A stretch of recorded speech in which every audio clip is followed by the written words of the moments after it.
Hello, by Ura. The OGT Network is excited to interview Mr. Gordie Daniels. He was one time the chairman of Owan West local government and of course a proud member of the Oraekpen Association. He was the third president of the Oraekpen Association USA, and it tells us of everything that he achieved during his tenure as the president of the Oraekpen Association. We are gathering to go back to give back to Ura, especially we in the diaspora. We want to see what our past presidents and the association has done in the past as we build on the legacy on how to give back to Ora. We are calling on all Ora citizens, home and abroad, to come and join our convention. Our convention is coming up in July 31st to August 2nd in Miami, Florida. Please register. Please give back to Ora. Listen to Mr. Gordie as he tells us what was achieved in Ora. More can be done. Let's put our hands together. Hashtag give back Ora. Hashtag it is time for our convention. Thank you very much for doing this. I would at least hopefully Dr. Onha and Professor Isiko will be able to join us. They were the founding fathers. Through the foresight of Professor Isiko and Dr. Onha, the association was born sometime in the 90s, I think 99, I'm not really sure.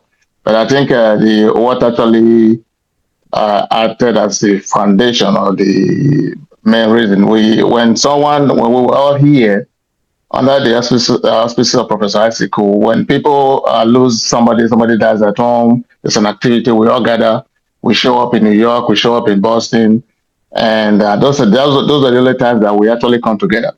So I think at one of the meetings or sections in Professor Isiko's, I said, well, why can't we just form an association? So that's how Oraekpen Association started, and from my Professor Isiko's living room in Auburn, Massachusetts at that time. During that period, the structure was based on regional sections. So, for instance, New England had a section made up of New York, Massachusetts, Rhode Island, and Maine. So the Ora people living there. So we had our own regional section. We had meetings. Then there was one in Maryland. There was in Florida, where you ever had Ora people. So they had the different regions, and we met once a year for activities. That's how the structure was started. The reason why it was structured that way was to be able to get a lot of membership across the U.S. And like I said, it worked at that time. We didn't have the Zoom thing. There was no one Zoom meeting. We actually traveled from region to region. When New England is hosting, people came from Maryland, New Jersey, and attended the meeting. So Professor Isiko was the first president. I was the secretary at that point. Dr. Onha became the president next. The years I can't really remember now, but it was successive. Joshua became the secretary when I was president, and Mr. Andrew Nigbe was the vice president. I think mine was from 2009, 2010 section. At that period of time, I was also running for office in Nigeria. The reason that we actually had a meeting in late Brigadier General Kiwamu's house in New York. We had decided that rather than continue to complain about things happening back home, we need to get involved. So at that point, we formulated an idea that we should go home and run for office so that we can use some of our members to carry out projects back home. That's how I decided to run for chairman for Owan West at that point. So I went home during my tenure, leaving Mr. Andrew Nigbe as the vice president and Attorney Joshua Agung as the secretary at that point. So during my tenure, the main goal at that time was water project for Ora. Ora people, I should say. The idea was to raise funds so that we can reticulate the water system in Owan West, in Tabogida, I should say. And that's, I think this current administration met the funds that we actually was, I think at that point we left was about 13,000 that was left, so in the house. So when I became chairman, part of the project was to reticulate that water system, which I did through the council and the local government council using local government fund to reticulate the water system. During my tenure was to reticulate the water system in Ora. And we started that project by collecting funds from our members here in the US. And that fund was being saved at the current bank that this association used. That funds were there before I left to become the local government chairman. And because I was now part of the strategy was to have someone in office so that we can actualize our project, I had to use my office to reticulate the water system in Sabugidaura, okay, and during my tenure. And the second stage of that project was to access the funds from the association so that we can push the water from Sabugidaura to Homora. Because the reticulation only started from okay, we were able to change all the asbestos pipe that we used for in those days. So we dug them down from okay through Sabugidaura to the market and to Sharp Corner in Idumu, then to Commercial Road. That was how much how far funds from local government went. So the next stage was to approach the association to access the funds that we had collected so that we can put a submersible pump in the primary school opposite Holy Trinity so that we can pump the water to Homora. You know, then the one for Eme will also be redone because the former House of Assembly member had put a borehole in Eme, which was overflowing at the primary school. Also, the association during my tenure, I think when I took over from Dr. Onkai, we were sent, I think we sent some money home to assist the Emeora water project that they were involved in. They were digging some water. So I went with Dr. Oniesel at that time to present the funds to them, to assist them in the project that they were undertaking at that point. I can also recall that during the tenure of Professor Isiku, we assisted the late musician Harrison to buy some instruments. And I think he had used the association to in one of his demos. And I think that song is still available today. Yeah. So also the association during the tenure of Professor Isiku, we collected funds when the Egwarelu was looking for trying to re-roof the Egwarelu that we have in Egwarelu Palace, I think it is. So part of our funds we used to do the roofing. You know, so those are the projects that we had been involved in prior to this present administration. So unfortunately, at that time, we didn't have a record of all the things we were doing as we're doing now, which would have been great.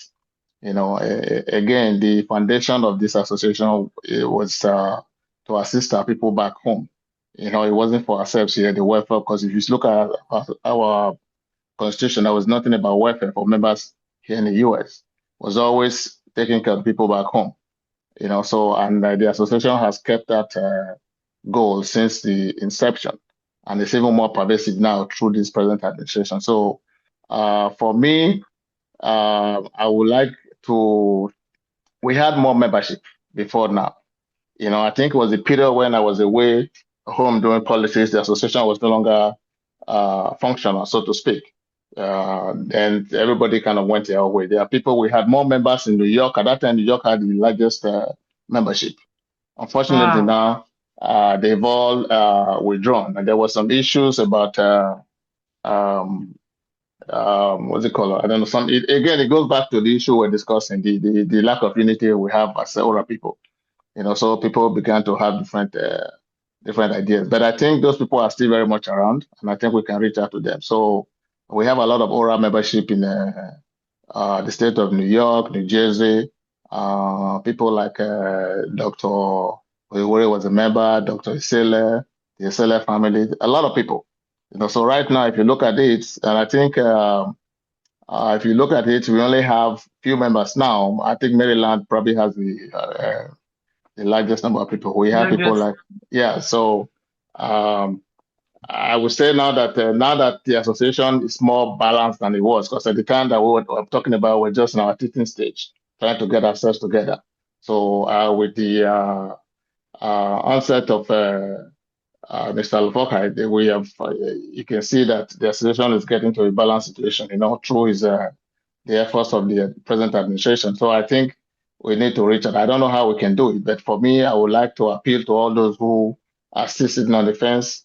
They can now see that the association has actualized the purpose for which we started the organization back in the 90s. So this is the time for them to come back and join the crowd. Nothing, no one is going to help us at home. Oraekpen Association is dedicated to the Ora people. And the Ora people is a group that has been marginalized in the politics of Edo State, in the politics of Edo North, even the policies of Owan West. So unless we band together to assist our people, we will never get anything achieved. Because for me, who is an Ora indigene, if I look at Ora today and look at Ora when I was growing up, there is really no progress.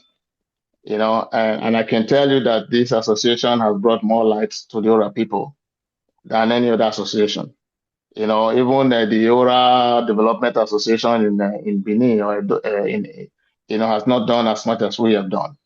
Through the assistance of the people here in diaspora. So I will use this medium to appeal to those who were members before, who are sitting on the fence, to come back and let us work together and achieve the main purpose for which we set up this organization in 1999. Wow, wow, wow, wow, wow, wow. I am what will I call myself now? I'm a new member. Thank God to our new president. He's my cousin, and he encouraged me to join. I wasn't there with during your tenure. I'm amazed at the things that you people achieve. Thank you for letting us know that there are a lot of people in New York. I will appeal to you that if you have your numbers, if you don't mind sharing it with me, I will call them and I will appeal to them. They might not necessarily want to join the association, but with the way I would say social media and the world is going now, I'm sure they are seeing Ora and they are hearing about Ora. And Right. I want to wake their hearts up again and their conscience up again so that they can contribute towards this conference that is coming up. That is our main goal, to make sure that everybody, all hands on deck. No matter how little the money is, it goes a long way in Ora. So thank you very much, sir. We will still be reaching out to you because we will need more from you. Thank God you're part of our association. And I hope you will join us in Florida for this. Oh, very much. I'm booked already. Wow, wow, wow. I'm booked. I hope to bring some people from New York. I've already told them. So one of them was in our meeting, the last meeting we had at the Agumon. So we have about a lot of them in New York. So they say they are coming to Florida. So hopefully that will be a good opportunity for them to join us. So yes, sir. And please, if you don't mind, please try and remind them to register so that we'll know. You have to, like they say in America, put your money where your mouth is. Exactly. Don't just say it. If once they commit financially, then they want to spend their money or use their money. So they have to commit. So they will make the choice to come. So thank you very much. Thank you very much, Eric. I want to also thank you for your foresight in the OGTV, because with OGTV now we are more visible, and if there's anything we can do to get let it become the arise of One West would be great. So I will very much appreciate it. We'll be talking about this. I will beg your indulgence during the conference.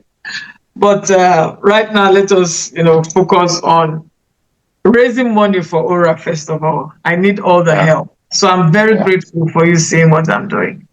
Thank you very much, sir. You can go and do what you need to do. So thank you. I appreciate it. Thank you. Mr. President, Wazoka, our secretary.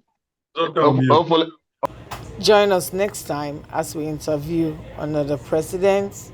As I said, hashtag Give Back Ora. It's time for our convention. That's Euro.